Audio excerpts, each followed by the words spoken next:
So thank you so much for this opportunity to come in and talk with you guys about bike helmets.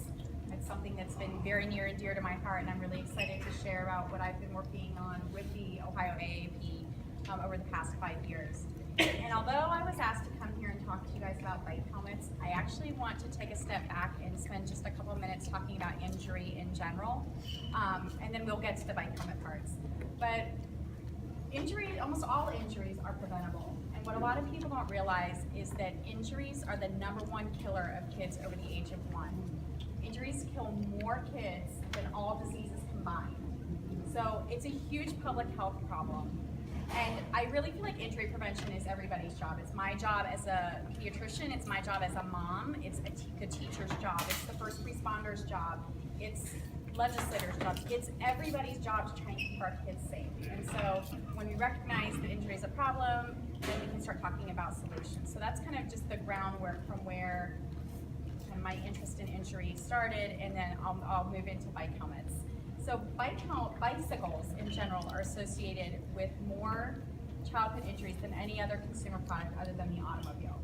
We know kids ride bikes, we know that they cause injuries, so what can we do to keep our kids safe? Obviously we want to encourage our kids to get outside, we want to encourage them to exercise, but we need to keep them safe. So bike helmets are the obvious answer. We know from studies that bike helmets reduce brain injury by 85%, severe brain injury by 88%. So we know that they're effective. One of the kind of shocking statistics that we use a lot with the media is that it's estimated that 75% of bicycle-related fatalities in kids could have been prevented if a child was wearing a bicycle helmet. It's really, really important, but we know that kids in Ohio don't wear their helmets on a regular basis. So the data is about 15 to 20% of Ohio's youth on a regular basis wear their helmets. And a lot of people don't realize this, but we don't have a state law in the state of Ohio. So we have some local ordinances, some are really well enforced, others aren't enforced at all, but we don't have a statewide law. 22 other states in the country do have a law, and so we've been able to learn a lot from those states. What we've learned is that it works. So in Jacksonville, Florida, they did a study pre and post state legislation, and they saw a 393% increase in kids wearing their helmet. Oregon went from a 20% usage rate in kids to a 56% increase in kids after they passed state legislation. So we know that it's really effective in moving the needle and really getting kids to wear their helmets. So when we started talking about bike helmets and how we were gonna do this campaign and how we were gonna really try and develop this program, we went to the medical literature to see what other people had done. And Howard County, Maryland, saw an increase from 4 to 47%, and they did legislation plus education. My mentors in Seattle did helmet distribution, education, and legislation, and they had documented helmet use, and they also had documented decrease in brain injury. And in injury prevention, it's kind of hard to track decrease in injuries because it's a hard data to follow. Some kids go to the emergency room, some kids go to their doctor, some kids go to an urgent care, so it's difficult to track the data. So when we have data that really shows a decrease, that's very valuable information. So thus the Put a Lid on It campaign was born in 2011.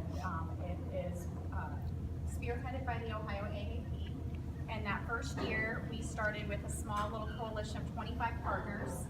We had a budget of $23,000 and we distributed 800 helmets. So fast forward, thank you. Fast forward to May 2016, where we just completed our 5th Bike Helmet Awareness Week, although it started with a day in 2011, then it went to a week, then it went to a week and a weekend, then it went to a week and 2 weekends, and now it's kind of like sprawling into 2 weeks because we have so many great partners. There are now over 300 partners in our coalition. Our budget was $42,500 this year. We distributed 10,400 helmets at over 130 events across the state. So this is a statewide thing. We want to get these helmets out into all parts of the state. And so what happens is our coalition partners, and our coalition partners range from all different groups. We have Cub Scout troops, we have law enforcement, Parks and Rec, health teachers, bicycle enthusiasts, civic associations, all different groups who want to do something in their community, and they put forth an application, and then we score it based on different criteria that we have. And then we award the groups these helmets, and the groups are given the helmets, with a stipulation that they provide education in addition to just giving someone the helmet. They need to educate on how to properly fit it, when kids should wear it, and that kind of thing. And then we encourage them to do their event during this time period. But of course, I mean, there's events that go on all summer long, and that's fine too. In 2015, we were really excited when our legislators introduced Senate Bill 157, and that requires kids 16 and under to wear a bike helmet. And we realized that this is not going to be an easy bill to get passed. There's a lot of resistance to it, even though obviously we feel like it's the right thing for kids. But we were very excited this year that there were 3 hearings on the Senate Civil Justice Committee, heard testimony for this bill. So that was really great. We know that parents support this. So Ohio Department of Health did a phone survey, and 75% of the parents surveyed supported a state mandate that kids have to wear bike helmets. And for those of you who have kids, I have 3 little ones of my own. It's one thing if mommy says to do something, it's a whole other thing when it's the law. So seat belts, there's no arguing. It's the law, you put your seatbelt on.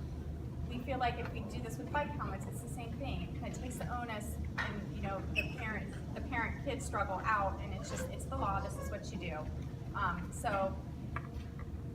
That's what we're hoping for, and we realize that it's going to be, we may not get past the General Assembly, but we felt like we needed to get it out there, start increasing awareness and educating people about it, and we'll see where that goes.